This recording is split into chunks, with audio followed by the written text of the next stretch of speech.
3 दिसंबर 2024 प्रातः मुरली। ओम शांति। बाप दादा मधुबन। बाबा ने कहा, मीठे बच्चे, याद की यात्रा में अलबेले मत बनो। याद से ही आत्मा पावन बनेगी। बाप आए हैं सभी आत्माओं की सेवा कर उन्हें शुद्ध बनाने। प्रश्न है, कौन सी स्मृति बनी रहे तो खान पान शुद्ध हो जाएगा? उत्तर, यदि स्मृति रहे कि हम बाबा के पास आए हैं सचखंड में जाने के लिए व मनुष्य से देवता बनने के लिए, तो खान पान शुद्ध हो जाएगा, क्योंकि देवताएं कभी अशुद्ध चीज़ नहीं खाते। जब हम सत्य बाबा के पास आए हैं सचखंड पावन दुनिया का मालिक बनने, तो पतित अशुद्ध बन नहीं सकते।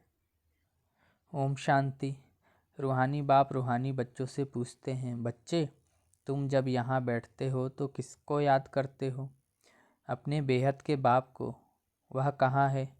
उनको पुकारा जाता है ना। हे पतित पावन।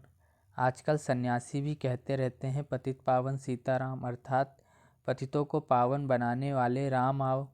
यह तो बच्चे समझते हैं पावन दुनिया सतयुग को, पतित दुनिया कलयुग को कहा जाता है। अभी तुम कहाँ बैठे हो?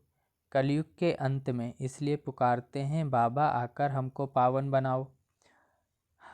हम कौन हैं? आत्मा। आत्मा को ही पवित्र बनना है। आत्मा पवित्र बनती है तो शरीर भी पवित्र मिलता है। आत्मा के पतित बनने से शरीर भी पतित मिलता है। यह शरीर तो मिट्टी का पुतला है, आत्मा तो अविनाशी है। आत्मा इन ऑर्गन्स द्वारा कहती है, पुकारती है, हम बहुत पतित बन गए हैं, हमको आकर पावन बनाओ। बाप पावन बनाते हैं, 5 विकारों रूपी रावण पतित बनाते हैं। बाप ने अभी स्मृति दिलाई है, हम पावन थे, फिर ऐसे 84 जन्म लेते लेते अभी अंतिम जन्म में हैं। यह जो मनुष्य सृष्टि रूपी झाड़ है, बाप कहते हैं, मैं इनका बीज रूप हूँ। मुझे बुलाते हैं, हे पति, हे परम पिता परमात्मा, ओ गॉड फादर, लिबरेट मी। हर एक अपने लिए कहते हैं, मुझे छुड़ाओ भी और पंडा बनकर शांति धाम में ले चलो। सन्यासी आदि भी कहते हैं, स्थायी शांति कैसे मिले? अब शांति धाम तो है घर, जहाँ से आत्माएं पाठ बजाने आती हैं। वहाँ सिर्फ आत्माएं ही हैं, शरीर नहीं। आत्माएं नंगी अर्थात शरीर बिगर रहती हैं। नंगे का अर्थ यह नहीं कि कपड़े पहने बिगर रहना, नहीं, शरीर बिगर आत्माएं नंगी अशरीरी रहती हैं। बाप कहते हैं, बच्चे, तुम आत्माएं वहाँ मूल वतन में बिगर शरीर रहती हो, उसे निराकारी दुनिया कहा जाता है। बच्चों को सीढ़ी पर समझाया गया है, कैसे हम सीढ़ी नीचे उतरते आए हैं। पूरे 84 जन्म लगे हैं मैक्सिमम, फिर कोई एक जन्म भी लेते हैं। आत्माएं ऊपर से आती ही रहती हैं। अभी बाप कहते हैं, मैं आया हूँ पावन बनाने। शिव बाबा ब्रह्मा द्वारा तुम्हें पढ़ाते हैं। शिव बाबा है आत्माओं का बाप और ब्रह्मा को आदिदेव कहते हैं। इस दादा में बाप कैसे आते हैं या तुम बच्चे ही जानते हो। मुझे बुलाते भी हैं, हे पतित पावन आओ। आत्माओं ने इस शरीर द्वारा बुलाया है, मुख्य आत्मा है ना। यह है ही दुखधाम।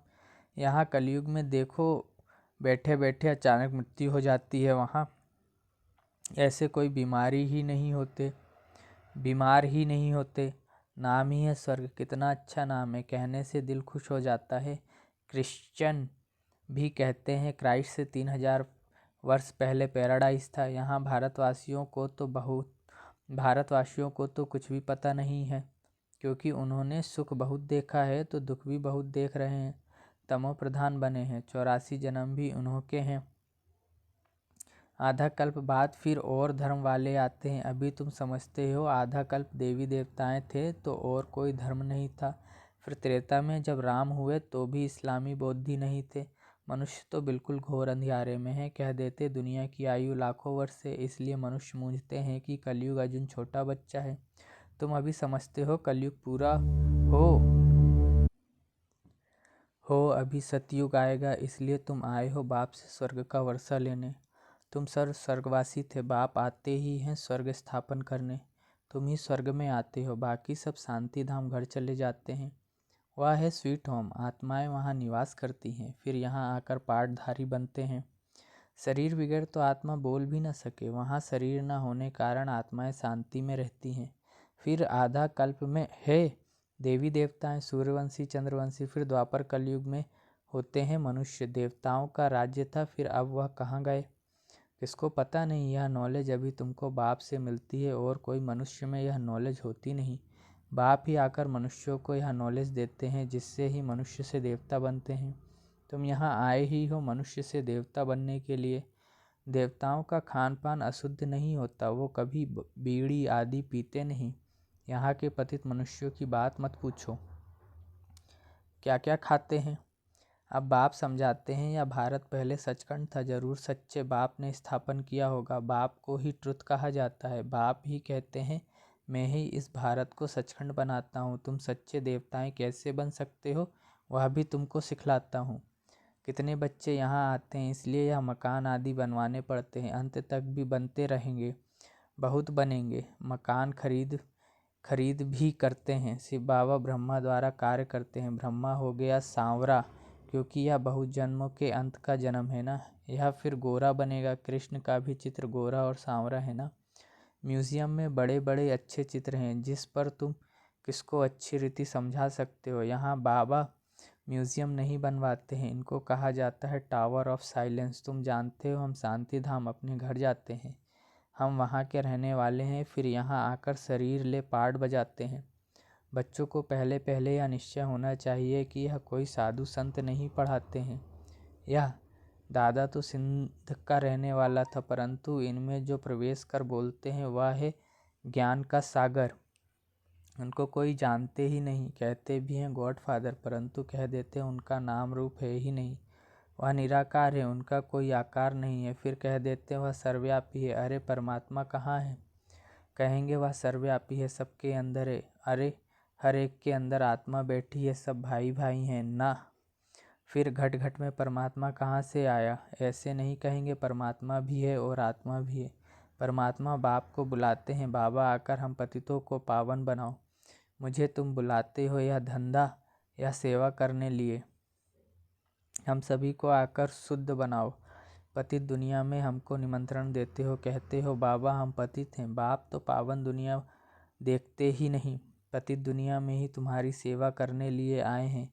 अब यह रावण राज्य विनाश हो जाएगा। बाकी तुम जो राजयोग सीखते हो वह जाकर राजाओं का राजा बनते हो। तुमको अनगिनत बार पढ़ाया है, फिर 5000 वर्ष बाद तुमको ही पढ़ाएंगे। सतयुग त्रेता की राजधानी अब स्थापन हो रही है। पहले है ब्राह्मण कुल, प्रजापिता ब्रह्मा गाया जाता है ना, जिसको एडम आदि देव कहते हैं। यह कोई को पता नहीं है। बहुत हैं जो यहाँ आकर सुनकर फिर माया के वश हो जाते हैं। पुण्य आत्मा बनते बनते पाप आत्मा बन पड़ते हैं। माया बड़ी जबरदस्त है, सबको पाप आत्मा बना देती है। यहाँ कोई भी पवित्र आत्मा पुण्य आत्मा है नहीं। पवित्र आत्माएं देवी देवता ही थे। जब सभी पतित बन जाते हैं तब बाप को बुलाते हैं। अभी यह है रावण राज्य, पतित दुनिया। इनको कहा जाता है कांटों का जंगल। सतयुग को कहा जाता है garden of flowers. Mughal garden में कितने फ्लावर्स, अच्छे अच्छे फूल होते हैं। अक्के भी फूल मिलेंगे, परंतु इसका अर्थ कोई भी समझते नहीं है। शिव के ऊपर आग क्यों चढ़ाते हैं, यह भी बाप बैठ समझाते हैं। मैं जब पढ़ाता हूँ तो उनमें कोई फर्स्ट क्लास मोती है, कोई रतन ज्योत, कोई फिर अक्के भी हैं। नंबरवार तो है ना। तो इसको कहा ही जाता है दुखधाम, मृत्युलोक। सतयुग है अमरलोक। वाह, यह बातें कोई शास्त्रों में है नहीं। शास्त्र तो इस दादा ने पढ़े हैं, बाप तो शास्त्र नहीं पढ़ाएंगे। बाप तो खुद सदगति दाता है करके गीता को रेफर करते हैं। सर्वशास्त्रमयी शिरोमणि गीता भगवान ने गाई है, परंतु भगवान किसको कहा जाता है या भारतवासियों को पता नहीं। बाप कहते हैं मैं निष्काम सेवा करता हूँ, तुमको विश्व का मालिक बनाता हूँ, मैं नहीं बनता हूँ। स्वर्ग में तो तुम मुझे याद नहीं करते हो। दुख में सिमरण सब करे, सुख में करे न कोय। इनको दुख और सुख का खेल कहा जाता। स्वर्ग में और कोई दूसरा धर्म होता ही नहीं, वहाँ सभी आते ही हैं बाद में। तुम जानते हो अभी इस पुरानी दुनिया का विनाश हो जाएगा। नेचुरल कैलेमिटीज़, तूफान आएंगे जोर से, सब खत्म हो जाएगा। तो बाप अभी आकर बेसमझदार से समझदार बनाते हैं। बाप ने कितना धन माल दिया था, सब कहाँ गया? अभी कितने इंसॉल्वेंट बन गए हैं। भारत जो सोने की चिड़िया था वह अब क्या बन पड़ा है। अब फिर पतित पावन बाप आए हुए हैं, राजयोग सिखला रहे हैं। वह है हठयोग, यह है राजयोग। यह राजयोग दोनों के लिए है, वह हठयोग सिर्फ पुरुष ही सीखते हैं। अब बाप कहते हैं पुरुषार्थ करो, विश्व का मालिक बनकर दिखाओ। अब इस पुरानी दुनिया का विनाश तो होना ही है, बाकी थोड़ा समय है। यह लड़ाई अंतिम लड़ाई है। यह लड़ाई शुरू होगी तो रुक नहीं सकती। यह लड़ाई शुरू ही तब होगी जब तुम कर्मातीत अवस्था को पाएंगे और स्वर्ग में जाने के लायक बन जाएंगे। बाप फिर भी कहते हैं याद की यात्रा में अलबेले नहीं बनो, इसमें ही माया विघ्न डालती। अच्छा बाबा याद प्यार दे रहे हैं। मीठे मीठे सिकलधे बच्चों प्रति माता पिता बाप दादा का याद प्यार और गुड मॉर्निंग। रूहानी बाप की रूहानी बच्चों को नमस्ते। मुझ रूहानी बच्चे की रूहानी माता पिता मम्मा बाबा बाप दादा को याद प्यार गुड मॉर्निंग और नमस्ते। शुक्रिया बाबा, शुक्रिया आपका पद्मा पदम गुणा शुक्रिया, जो आपने मुझे अपना बना लिया, आप समान बना दिया। वाह बाबा वाह, क्या से क्या बना दिया, मुस्कुराना सिखा दिया। धारणा के लिए मुख्य सार। पहला, बाप द्वारा अच्छी रीति पढ़कर फर्स्ट क्लास फूल बनना है। कांटों के इस जंगल को फूलों का बगीचा बनाने में बाप को पूरी मदद करनी है। दूसरा है, कर्मातीत अवस्था को प्राप्त करने व स्वर्ग में उच्च पद का अधिकार प्राप्त करने के लिए याद की यात्रा में तत्पर रहना है, अलबेला नहीं बनना है। आज का वरदान है, अपने मस्तक पर सदा बाप की दुआओं का हाथ अनुभव करने वाले मास्टर विघ्न विनाशक भव। विस्तार। गणेश को विघ्न विनाशक कहते हैं। विघ्न विनाशक वही बनते जिनमें सर्व शक्तियाँ हैं। सर्व शक्तियों को समय प्रमाण कार्य में लगाओ तो विघ्न ठहर नहीं सकते। कितने भी रूप से माया आए, लेकिन आप नॉलेजफुल बनो। नॉलेजफुल आत्मा कभी माया से हार खा नहीं सकती। जब मस्तक पर बाप दादा की दुआओं का हाथ है तो विजय का तिलक लगा हुआ है। परमात्मा हाथ और साथ विघ्न विनाशक बना देता है। स्लोगन। स्वयं में गुणों को धारण कर दूसरों को गुणदान करने वाले ही गुण मूर्त हैं। ओम शांति।